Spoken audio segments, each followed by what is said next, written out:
ಇನ್ನು ಅಂಕೋಲದ ಶಿರೂರಿನಲ್ಲಿ ಭೂಕುಸಿತ ಉಂಟಾದ ಪರಿಣಾಮ ಗಂಗಾವಳಿ ನದಿಯಲ್ಲಿ ಗ್ಯಾಸ್ ಟ್ಯಾಂಕರ್ ತೇಲ್ ಹೋಗಿದ್ದು ಭೂಕುಸಿತದಿಂದ ಜನ ಕೂಡ ನೀರಿನಲ್ಲಿ ತೇಲ್ ಹೋಗಿರೋ ಸಾಧ್ಯತೆಯಲ್ಲಿ ಎನ್ಡಿಆರ್ಎಫ್ ಟೀಮ್ ಶೋಧ ಕಾರ್ಯವನ್ನ ಗಂಗಾವಳಿ ನದಿಯಲ್ಲಿ ಆರಂಭ ಮಾಡಿದೆ. ಇದಲ್ಲದೆ ಗುಡ್ಡ ಕುಸಿತದಿಂದ ನದಿ ಪಾತ್ರದ ಮನೆಗಳಿಗೂ ಹಾನಿಯಾಗಿದ್ದು 14 ಜನ ಗಾಯಗೊಂಡಿದ್ದಾರೆ. ಈ ಕುರಿತು ನಮ್ಮ ಪ್ರತಿನಿಧಿ ಒಂದು ಪ್ರತ್ಯಕ್ಷ ವರದಿ ಕೊಟ್ಟಿದ್ದಾರೆ, ನೋಡೋಣ. ಭಾಗದಲ್ಲಿ ಗುಡ್ಡ ಕುಸಿತದಿಂದ ಸಾಕಷ್ಟು ಅನಾಹುತ ಆಗಿರುವಂಥದ್ದು. ಅದರಲ್ಲಿಯೂ ಅಂಗಡಿ ಭಾಗದಲ್ಲಿರುವಂತಹ ಜನರು, ಅಂಗಡಿ ಅಲ್ಲಿರೋ ಸುತ್ತಮುತ್ತಲಿದ್ದಂಥ ಅಲ್ಲಿ ಕೂತಂತಹ ಜನರು ಕೂಡ ಭೂಕುಸಿತದಿಂದ ಸಂಪೂರ್ಣವಾಗಿ ಭೂಸಮಾಧಿ ಆಗಿರುವಂಥದ್ದು. ಇನ್ನು ಒಂದು ಗ್ಯಾಸ್ ಟ್ಯಾಂಕರ್ ಕೂಡ ಭೂಮಿಯ ಕುಸಿತದಿಂದಾಗಿ ಗಂಗಾವಳಿ ನದಿಯ ಭಾಗಕ್ಕೆ ಬಂದು ಹರಿದಿರುವಂಥದ್ದು.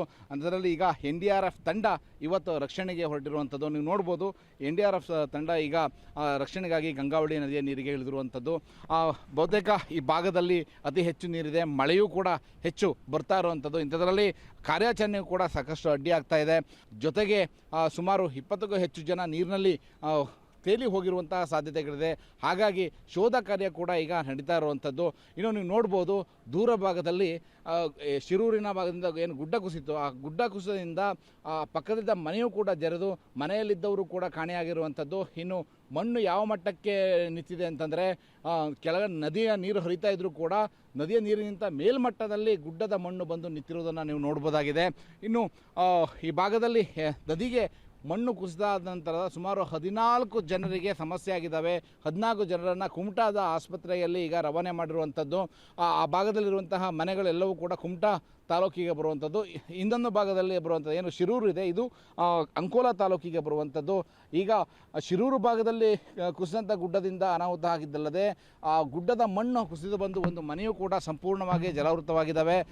ಮತ್ತು ಭೂಕುಸಿತದಿಂದಾಗಿ ಸಂಪೂರ್ಣವಾಗಿ ಹಾಳಾಗಿರುವಂಥದ್ದು. ಇನ್ನು ಆ ಮನೆಯಲ್ಲಿದ್ದಂತಹ ಒಬ್ಬ ವ್ಯಕ್ತಿಯೂ ಕೂಡ ಈಗ ನಾಪತ್ತೆಯಾಗಿದ್ದಾರೆ, ಅವ್ರನ್ನೂ ಕೂಡ ತಲಾಶ್ ಮಾಡುವಂಥದ್ದು. ಒಟ್ಟಿನಲ್ಲಿ 10 ಜನರು ಈಗ ಸದ್ಯಕ್ಕೆ ಸಾವಾಗಿರುವಂಥದ್ದು.